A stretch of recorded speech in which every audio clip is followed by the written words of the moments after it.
Ndugu wanahabari, nimewaita leo hii Jumapili tarehe 8 asubuhi njema kabisa, nikiwa na lengo kubwa moja la kuwatangazieni ninyi wanahabari, wana Kivule, wakazi wa Kivule na Watanzania kwa ujumla, kwamba ninayo nia ya kukiomba chama changu, Chama cha Mapinduzi, ridhaa ya kuteuliwa kuwa mgombea wa ubunge jimbo jipya la Kivule. Ndugu wanahabari na wana Kivule mliofika, mnanifahamu. Wana Kivule mnanifahamu. Mimi ni kijana wenu, kwa jina naitwa Faustin Matiko. Nimeishi Kivule kwa miaka mingi, zaidi ya miaka 20 niko Kivule. Nimejenga Kivule na biashara zangu pia zipo Kivule, maeneo ya Kitunda. Ni msomi mzuri tu, nikiwa na shahada ya uzamili kwenye masuala ya utafutaji na uzalishaji wa petroli. Nimefanya kazi taasisi mbalimbali hapa Tanzania, nikiwa na uzoefu wa zaidi ya miaka 15 katika masuala ya utafiti, uzalishaji na uendelezaji wa project za petroli na gesi Tanzania. Ndugu wanahabari, nimejitokeza kwa moyo mkunjufu kugombea jimbo letu jipya la Kivule. Kama mnavyofahamu, Tume ya Taifa ya Uchaguzi imetangaza majimbo mapya ya uchaguzi, Kivule ikiwa ni mojawapo. Nimeamua kugombea Kivule kwa sababu mimi ni mkazi wa Kivule, ninayajua matatizo ya Kivule. Tumeishi wote, tumeshare wote shida na raha katika jamii ya wakazi wa Kivule. Lakini pamoja na changamoto tulizonazo, ndugu wana Kivule, mimi naziona fursa ndani ya jimbo letu.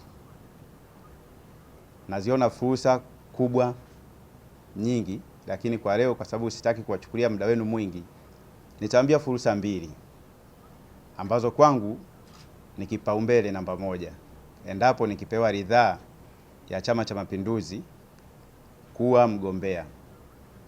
Fursa ya kwanza, ndugu wana Kivule na waandishi wa habari, jimbo letu ni kati ya jimbo ambalo kwa sehemu kubwa limepitiwa na bomba la gesi asilia inayotoka Mtwara kuja Dar es Salaam. Sasa fursa ni ipi? Kama tunavyofahamu, ukisoma ilani ya uchaguzi ya mwaka 2025-30, kipaumbele cha Rais wa Jamhuri ya Muungano wa Tanzania Dr. Samia Suluhu Hassan pia kinasisitiza matumizi ya nishati safi ya kupikia. Kwa miaka sasa mingi tuko na bomba ambalo linatoa gesi Mtwara mpaka Dar es Salaam, lakini wana Kivule sisi hatuitumii hiyo gesi katika matumizi yetu ya kupikia. Nitawaambia mfano tu mdogo.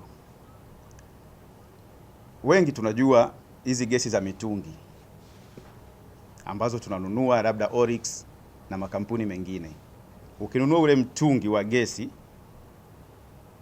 wa kilo 15, amaunti ile ile ambayo unaitumia kwenye mtungi wa gesi, ukitumia gesi ya kwenye bomba, hii gesi ya kwenye mtungi utainunua shilingi 57,000 kwa bei ya leo.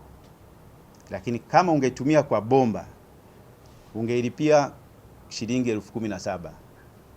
Hilo ni punguzo la zaidi ya 60% ya bei unayotumia wewe katika matumizi yako ya upishi wa kawaida. Lakini tuko na bomba, hatujawahi kuja na project yoyote ya kutumia gesi majumbani. Ni kazi rahisi tu. Tunaweka project ya kupeleka mabomba sehemu za makazi, sehemu za biashara na sehemu za viwanda tulivyonavyo.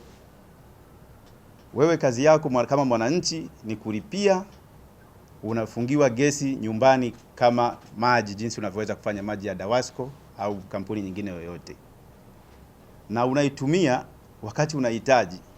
Unaweza kununua kwa shilingi 1000 kwa simu tu, uhitaji kwenda kununua sehemu nyingine yoyote.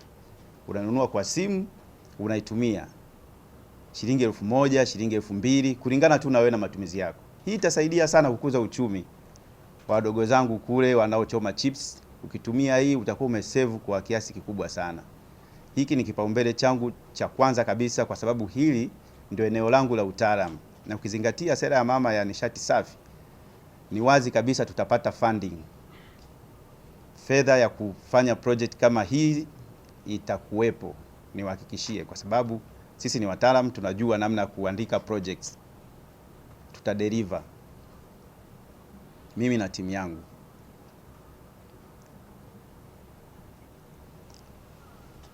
Fursa namba 2, Wanakivule, ambayo mimi nitaenda kuifanyia kazi.